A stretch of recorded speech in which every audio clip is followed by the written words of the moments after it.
So guys मेरो ब्लगमा चाहिँ तपाईहरुलाई स्वागत छ। यहाँ छ मेरो हँसिया देख्न सक्नुहुन्छ। त्यसपछि यहाँ छ मेरो बाख्रा।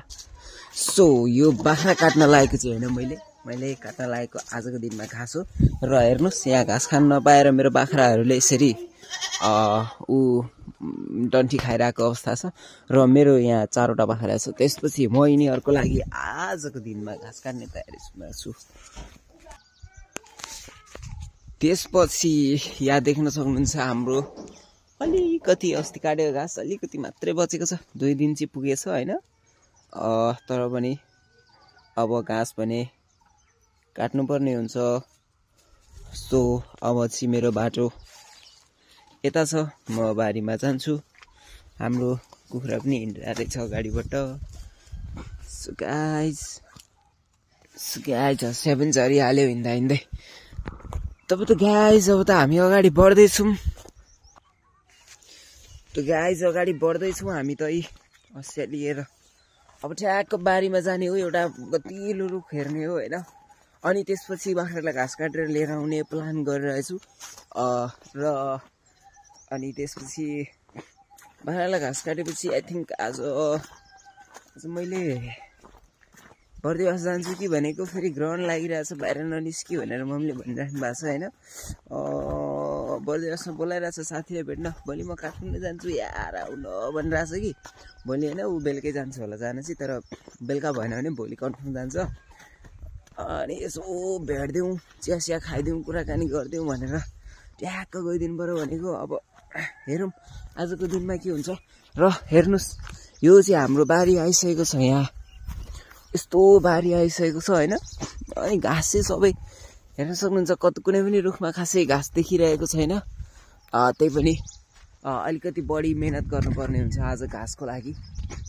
सो घाँसको लागि बढी अस्ति लगेको चाहिँ घाँस चाहिँ खनिउको गाछ थियो हैन। सो आज चाहिँ अलिकति बढी नै मेहनत गर्नुपर्ने देखिएको छ घाँसको लागि मलाई। त्यही हो। त साथीहरु घाँस काट्नको लागि ठ्याक्क तयार भइसक्यो। त्यहाँ चाहिँ मेरो बुवा हुनुहुन्छ हैन। ठ्याक्क मेरो बुवा हुन्छ त्यहाँ चाहिँ हैन। त्यहाँ काम गर्दै हुनुहुन्छ मेरो बुवा चाहिँ। एन्ड अदर देन हाम्रो रुख फिक्स भइसकेको छ। हाम्रो यो रुख हो। म यो रुखको टुप्पामाथि चढ्नेछु अब। सो गाइज अहिले चाहिँ म यतिसम्म चढिसकेको छु कि हैन। र यस्तो छ हाम्रो कन्डिसन। र म चाहिँ पुरै यो रुखको टपमा जानेवाला छु, टपमा। त्यसपछि अलिअलि एक दिनको लागि चाहिँ घाँस बचेको रहेछ। बुवाले त्यही काट्नु भन्नुभएको छ, म त्यही काट्नेवाला छु अब। गाइज अहिले चाहिँ रुख चढ्नको एक्सपिरियन्स गरिसकेको छु मैले। हेर्नुहोस् म यहाँ हुँदै त्यहाँबाट आएको। अहिले म यहाँ आइपुगिसकेँ। सो मेरो घर पनि यहाँबाट त मजाले देखिन्छ। मेरो घर चाहिँ यता छ गाइस। मेरो घर हैन। अनि त्यसपछि यहाँ मेरो बुवा यतै कता बारी उता भित्र हुनुहुन्छ बुवा पनि। म चाहिँ यता छु गाइस। अब यो घाँस काट्नुपर्ने छ। यहाँ हेर्नुस् यति बचेको छ। एक दिनलाई मजाले पुग्ने खालको घाँस छ मेरो लागि हैन। एक दिनको लागि चाहिँ मजाले पुग्ने खालको घाँस छ। सो म त्यही घाँस काट्छु अनि ठ्याक्क निस्किन्छु। अनि त्यसपछि बाख्रालाई घाँस हालिदिन्छु। अनि त्यसपछि सोचौँला अर्को के गर्ने भनेर हैन। सो गाइज अहिले चाहिँ म घाँस काट्दैछु यहाँ। अरे यति ठुलो रुख हो चाहिँ के हो चाहिँ हैन। लगभग यहाँबाट भुइँमा तपाईको कति भने 50 मिटर जति गइरह्यो होला यो रुखबाट। त्यसपछि हाम्रो छिमेकीको घरहरू पनि देखिरहेको छ। यहाँ अति रमाइलो गाउँ सहर देखिरहेको छ यहाँको सिनमा चाहिँ। अनि त्यसपछि हेर्नुस् यता भइहाल्यो। अनि यहाँ चाहिँ हाम्रो स्कुल छ, देखिन्छ देखिँदैन हैन। ऊ देखिरहेको रहेछ अलिअलि। हाम्रो के भन्नु, मेरो त सानोमा चाहिँ पढेको। अब घाँस हेर्नुस् यो मेरो हँसिया यहाँ रुख हैन।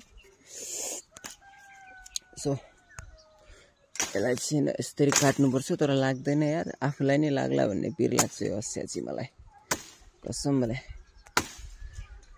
यसरी ठ्याक्क अड्याइदिनुपर्छ हैन सो गाइस अब चाहिँ फेरि पनि हामी